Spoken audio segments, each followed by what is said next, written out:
My name is Juan. I'm an artist living in Trenton, New Jersey. The title of the work that was selected is Dogwoods.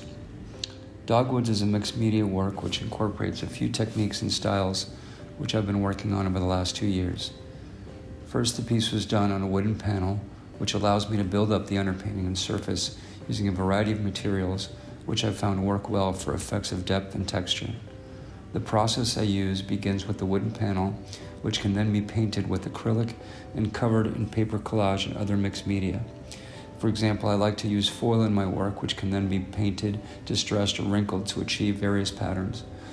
I sometimes use a layer of plaster over the paper and acrylic. The plaster allows me to really get into the piece, scrape and sand for depth and lighting effects.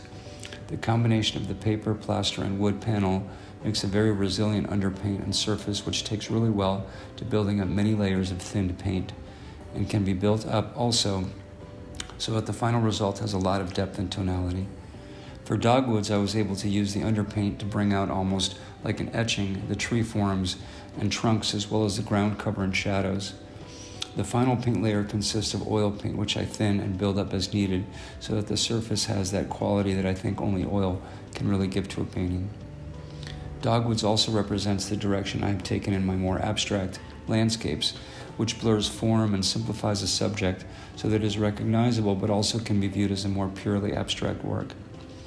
For the composition and perspective of the piece, I wanted to provide a view which was from a place that was both in the woods but also looking into the woods from the outside, sort of an entrance into the canopy of Dogwoods at a point where you weren't yet lost in the trees and could see the shape of the canopy, but also the individual trees.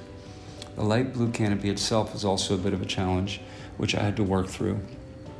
I wanted a shape that suggested the form, but didn't want it to be too literal as far as the texture and detail of the leaves, for example.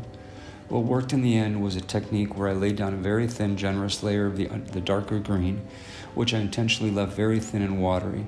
I then did a controlled pour of the blue, which could blend and swirl with the darker underpaint and give me the kind of form for the leaves that I wanted.